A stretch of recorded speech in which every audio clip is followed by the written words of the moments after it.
In the darkness of the night, being alone in an abandoned campsite, perhaps nothing is more terrifying than realizing you were never truly alone. It's not just about getting lost there. It's about becoming aware of the eyes watching you from within that void. If you ever find yourself alone in an isolated campsite, every second will whisper the same question. Are you really alone?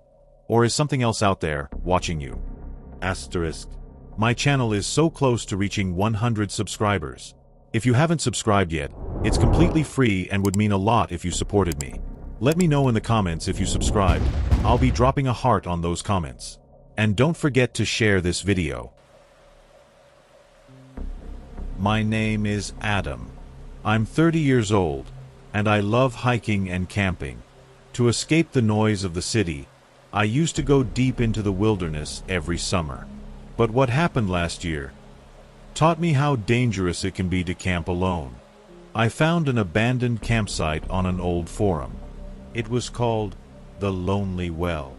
At first, the name seemed ordinary, but the more I looked into it, the more I felt something was being hidden.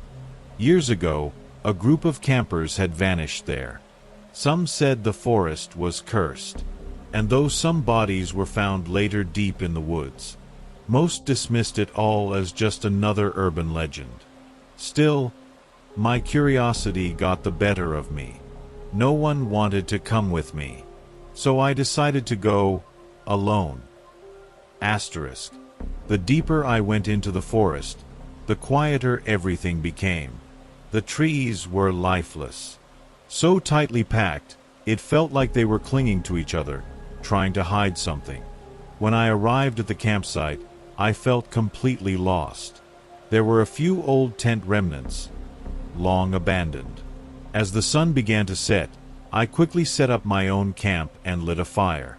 But with the darkness, something shifted. There were no bird calls, no wind through the branches, just a silence so heavy, it felt like I was suffocating in it. At around 11 p.m., I was sitting by the fire. I felt something approaching. A whisper, footsteps. But every time I looked around, it was just silence. The next morning, I went for a walk by the lake to calm my nerves. Between some rocks, I found something odd. An old box buried beneath a large stone. It was rusted, like it had been there for years. I opened it. Inside, there was a photo. A man who looked exactly like me. Same clothes, same pose, and one single message inside. If you found this, it's already too late. They're watching you. I tried to find my way back, but it felt like the forest was shifting.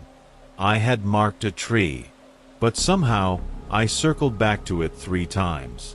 Only now, everything was quieter, and the whispers were closer. When I finally reached my campsite, I saw the fire still burning. But something was wrong.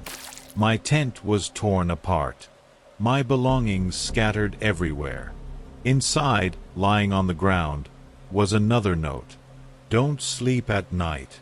When I opened my eyes, sunlight was filtering through the trees. But something felt off. My tent was completely gone. My gear vanished. It was like everything had been erased overnight. I ran into the forest, but it was no longer the same. The trees looked like they came from somewhere else. Like they didn't belong in this world. Then, I felt something in my pocket. A note. We left you, but don't come back. After that, I left. I had no other choice. I tried to find the place again, but there was nothing. No one had heard of the Lonely Well. It was as if it had never existed. But sometimes, even after all these years, I still hear the whispers at night. Adam, we saw you. So, what would you do if you found that box? If you knew something was watching you from the woods, would you keep going or run? Let me know in the comments. And if you enjoyed this story, Don't forget to subscribe for more terrifying tales. Comment, "I subscribed," and I'll send you a heart in the replies. Sometimes, when you're lost in the dark, you think you'll never find yourself again. But what if one night, under a starless sky, you realized the place where you were lost was actually a world that had been waiting for you? My name is Noah. I love nature. But sometimes, nature reveals itself in strange, unexpected ways. This summer, I decided to go camping, not too far from town. Just a few kilometers away was an abandoned campsite known as Lost Stars. My friends weren't too eager. The site hadn't been used in years, and the locals shared eerie stories about the place. But I've always been the curious one, so I went alone. The journey wasn't long, but the moment I arrived, I could feel it. There was something strange in the air. The trees stood too close together, and a heavy silence hung around everything. Normally, forests are filled with the sounds of wind, birds, or distant animals. But here it was quiet. Too quiet. I set up my tent, lit my fire. But as the night wore on, I began to feel it. Something wasn't right. The sky above had swallowed every single star. Not a trace of starlight. Only the whispering wind flowing through the trees. Eventually, my fire began to fade. And that's when I started hearing footsteps. But they weren't mine. And they didn't come from any clear direction. I turned slowly, searching the darkness. Nothing. Yet I could feel it. Eyes watching me from somewhere unseen. Suddenly, I heard another step. But this time, it was much closer. Almost right beside me. My heart began to race. I quickly tried to return to my campsite. But no matter how far I walked, I kept ending up at the same tree. The same patch of forest. It was like time had stopped. Like the forest had trapped me in a loop. Eventually, I found my tent again. But inside, everything had been messed up. My gear scattered, some of it broken, as if someone else had been there. As the night dragged on, the fear grew stronger. Just before dawn, I heard a sound. A deep hum. A rustling. Not like leaves, but like something slithering between worlds. I had to know. So I followed it, half out of fear, half out of something else. After a while, I reached a river. Its surface shimmered under the faint, pale light piercing through the clouds. And across the riverbank, I saw it. Just a shape. A shadow. Its form shifted and swayed like it was floating in water. I took one step closer, and it vanished. Gone in an instant. Leaving only a chill and silence. I turned and began to run. But every step felt heavier, slower. Like the forest didn't want to let me go. Then, I spotted a rock in my path. I bent down to move it aside. And beneath it was something carved into the dirt. Just one sentence. In this forest, you only disappear. I froze. As I read those words, I felt something looking back at me. And then, a scream. Right behind me. Too close. I ran. I didn't look back. Eventually, I found the edge of the woods. A path. Relief. But just as I was stepping out, a voice whispered behind me. I turned. Nothing. And then the stars returned. Suddenly the sky was full again. I looked back, and for a brief second, I saw the shadow one last time.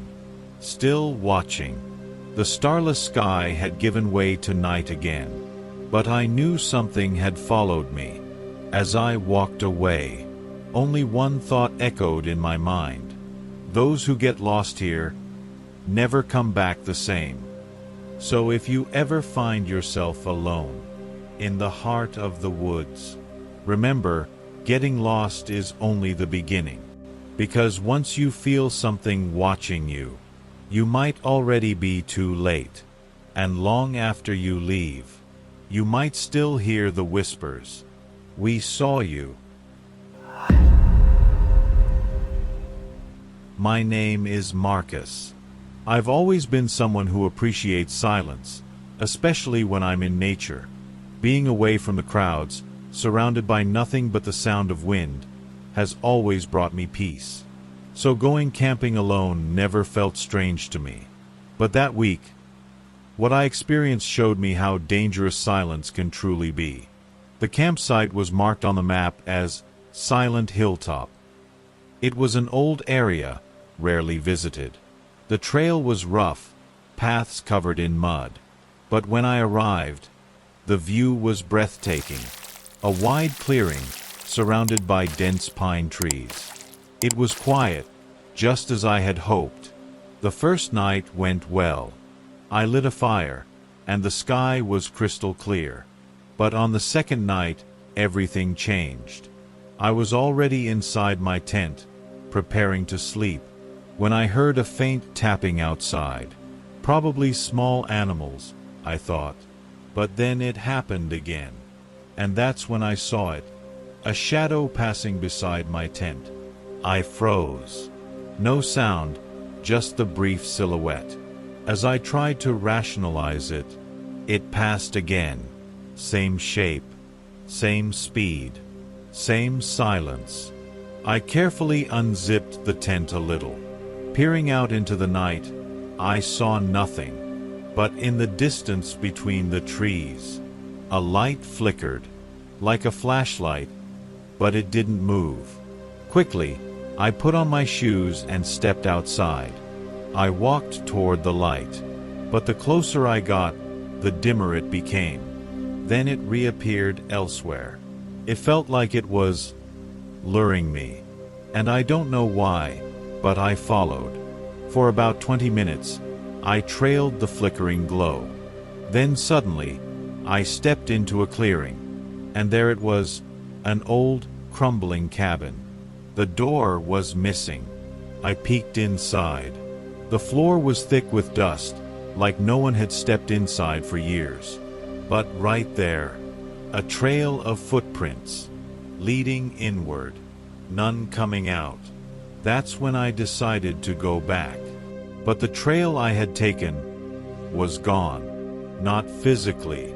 It was just different. The trees were unfamiliar, the directions distorted. Everything felt a little too quiet. I began walking faster. But with every step I took, I heard another step that wasn't mine. When I stopped, it stopped too. Looking around, I saw nothing. But the wind behind me whispered. It sounded like someone saying, "This place loves silence. If you speak, it hears you." I started running, but the forest kept twisting. No matter how far I went, I ended up back at the same spot, right in front of the ruined cabin. And then, my backpack's zipper opened. By itself. Everything inside was gone, except for one piece of paper. You can't run from silence. I eventually made it out of that place. I don't remember how. When morning came, I woke up near the main road. My body covered in dirt. My shoes were gone. My phone was fully charged. But every photo had been wiped. And since that day, sometimes, when I'm lying in bed at night, I hear a faint whisper through my headphones. Don't speak. My name is Ryan. Silence, stillness, things like that never scared me. But that night, I learned that silence can be an invitation. That weekend, I planned a small camping trip to escape the city. Away from the crowds, the phones, the notifications. Just me and nature. The campsite was deep within an old forest, on the side of a mountain. There wasn't much information online, just one single comment: when the mist comes, stay inside. I didn't think much of it. The first day was normal. I set up my tent, explored the area. The air was clean, birds were singing. The sunset was beautiful. When night came, I lit a fire, read a book, played some music. But just after midnight, something changed. The wind stopped. The forest went completely silent. And then, the mist came. Fast, thick, almost surreal.